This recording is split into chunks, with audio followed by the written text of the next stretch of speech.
ऐसे दोस्तों, आप सभी का हमारे नए वीडियो में स्वागत है। आशा करते हैं आप लोग अच्छे होंगे। इस टाइम चल रहा मई का महीना। इस टाइम ज़्यादातर करके खेत गेहूं के खेत खाली हो चुके हैं, या फिर हमारा सरसों, मसूर, चना, गेहूं, जौ, इन सभी के खेत पहले भी खाली हो चुके थे। तो इस टाइम हमने कुछ अलग अलग सब्जियां लगाई थी, जैसे हमारा भिंडी, खीरा, नेनुआ, तरोई, चौराई, या फिर अलग नई नई सब्जियों को हमने लगाया था। वो इस टाइम मार्केट में भी आ रहे हैं। मार्केट रेट की बात करें तो 10 रुपये से लेकर 70-80 रुपये के बीच में सभी सब्जियां आसानी से बिक रही हैं। लेकिन इस टाइम अगर आप मई के महीने में कुछ चुनिंदा सब्जियों को लगाएंगे तो आपका बरसात के मौसम में आगे चल के, जैसे हमारा लास्ट जून से लेकर हमारा नवंबर दिसंबर तक आसानी से सब्जियां मार्केट में आ सकती हैं। इसके लिए आपको कुछ विशेष चीज़ों का ध्यान देना है कि हमें कौन कौन सी सब्जियों का चयन करना है, कौन कौन सी वैरायटियों का चयन करना है, हाइब्रिड बीजों का कौन कौन सा चयन करना है। इन सभी के बारे में डिटेल में अगर आपके पास पूरी प्रॉपर जानकारी रहेगी, तभी आप अच्छे से शानदार खेती कर सकते हैं। हालांकि जो हमारी गर्मियों के मौसम में सब्जियां थी, उनके अकॉर्डिंग बरसात के मौसम की सब्जियों में थोड़ा लागत ज़्यादा लगेगी। जैसे हमारा मल्चिंग पेपर या ड्रिप इरिगेशन या फिर अन्य अलग अलग चीज़ें रहती हैं, इनमें खर्चे थोड़े ज़्यादा आते हैं। तो आज मैं 4 से 5 ऐसी सब्जियों के बारे में बताऊंगा, जिसका आप अगर चयन कर रहे हैं तो काफ़ी अच्छा और शानदार रिजल्ट पा सकते हैं। बाकी दोस्तों, अभी तक आपने हमारे यूट्यूब चैनल को सब्सक्राइब नहीं किया तो चैनल को सब्सक्राइब कर लें, जिससे हमारी किसान संबंधित और पशु संबंधित जानकारी आपको A to Z मिलती रहे। खासकर इस टाइम कुछ सब्जियों को जैसे बताते हैं, आप इस टाइम पहले नंबर पर आप बात करें तो आप खीरे का चयन कर सकते हैं। जो हमारा फरवरी या मार्च के महीने में खीरे की बुआई हुई थी, इस टाइम मार्केट में बिक रहा है। मार्केट रेट की बात करें तो 10 से 15 रुपये केजी, इससे ज़्यादा मार्केट रेट नहीं मिल रहा है। और प्रोडक्शन की बात करें तो काफ़ी ज़्यादा मात्रा में रहता है इस टाइम। बस कुछ चीज़ें रहती हैं, जैसे हम निचली सतह पर खीरे की बुआई करते हैं, नॉर्मल क्यारियाँ बना के उसके बाद निचली सतह पे बुआई कर देते हैं। यह भी ध्यान नहीं देते कि हमारा खेत निचली सतह पे है या फिर ज़्यादा ऊंचाई पे है। और इस खीरे की बात करें तो हमारा 2 से 3 महीने इससे ज़्यादा नहीं चलता है। अगर हाइब्रिड खीरा है तो फल देने के बाद 2 महीने से ज़्यादा नहीं चलता। अगर हम प्रॉपर अच्छे से ध्यान दे रहे हैं तो 2 से 3 महीने आसानी चल सकता है। लेकिन वही जो हमारा मई या जून के महीने में अगर हम बुआई कर रहे हैं, बरसात स्टार्ट होने के पहले अगर हम अच्छे से खीरे के पौध को तैयार कर लिए तो हम रोपाई करेंगे तो काफ़ी अच्छे और बेहतरीन पैसे कमा सकते हैं। इसमें कुछ विशेष चीज़ों का ध्यान देना है कि हमें ज़्यादा से ज़्यादा मात्रा में देसी खादों को डालना है।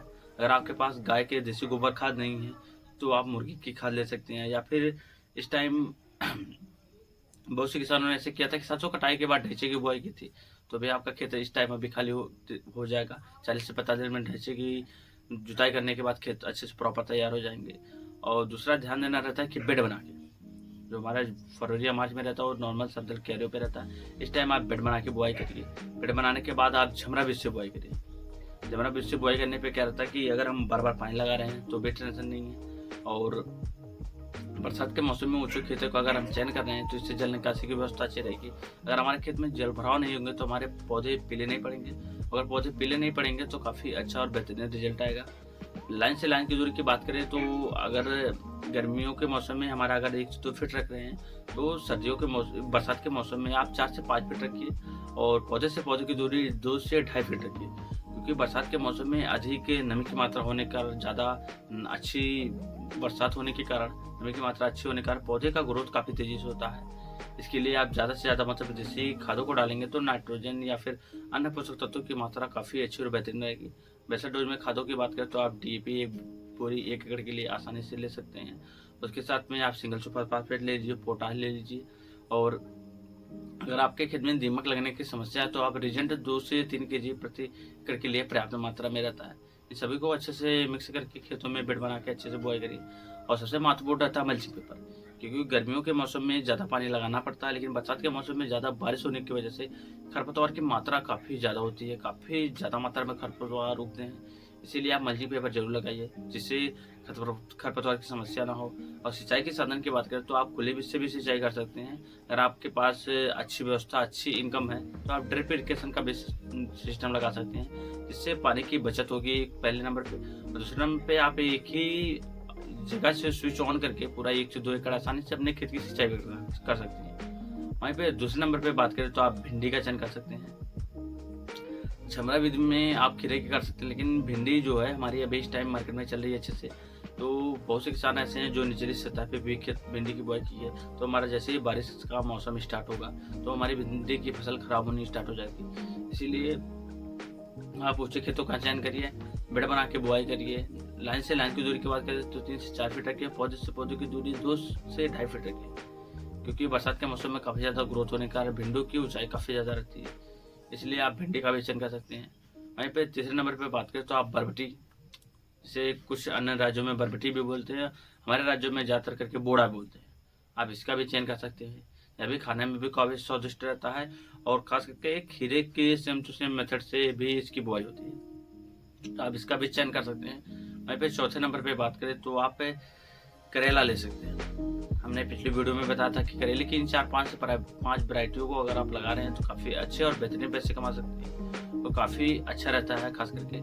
और यह करेले आगे चल के, जैसे हमारा इस टाइम सर्दियों का सीज़न है, तो हमारा जो फरवरी मार्च में करेले लगाए हुए थे वो भी इस टाइम मार्केट में आसानी से बिक रहे हैं, लेकिन जो आगे चल के हमारा करेला जो रहेगा खास करके वो काफ़ी कम मार्केट में रहने की वजह से मार्केट रेट काफ़ी अधिक रहेगा, इसलिए आप इस टाइम अगर करेले का भी चयन कर रहे हैं तो काफ़ी अच्छा और बेहतरीन रिजल्ट पा सकते हैं। आपको यह ध्यान जरूर देना है कि हमें चमड़ा बीज से बुआई करनी है, लाइन से लाइन की दूरी सही रखनी है, ड्रिप इरीगेशन लगाना है, और अगर आपके पास ड्रिप इरीगेशन की बजट नहीं है तो आप खुले बीज से भी सिंचाई कर सकते हैं और चमड़ा बीज से लगाइए। आपको दूरी पता रहनी चाहिए, जिससे आप अच्छे और बेहतरीन पैसे कमा सकते हैं। वहीं पर 5वें नंबर पर आखिरी बात करें तो आप मिर्ची की खेती कर सकते हैं, पतली मिर्ची की।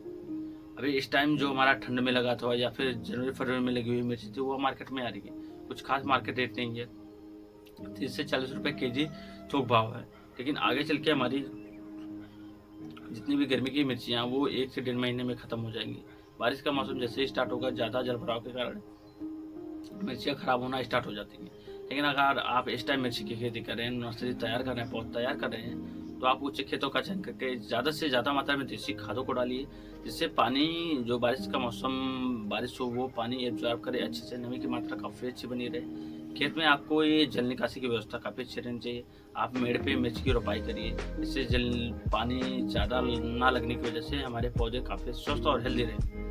आप इन 5 सब्जियों में से किसी का भी चयन करके काफ़ी अच्छे और बेहतरीन पैसे कमा सकते हैं। आप 20 से 25 मई के पहले अगर इन 5 सब्जियों का चयन कर रहे हैं तो बरसात स्टार्ट होते ही आपको काफ़ी अच्छे पैसे कमा सकते हैं, फल देना स्टार्ट हो जाएगा। बाकी दोस्तों जानकारी अच्छी लगे तो वीडियो को ज़्यादा लाइक करें, कमेंट करें और ऐसे ही किसान संबंधी वीडियो देखने के लिए हमारे चैनल से जुड़े रहें। मिलते हैं आपसे अगले वीडियो में, आज के लिए धन्यवाद दोस्तों।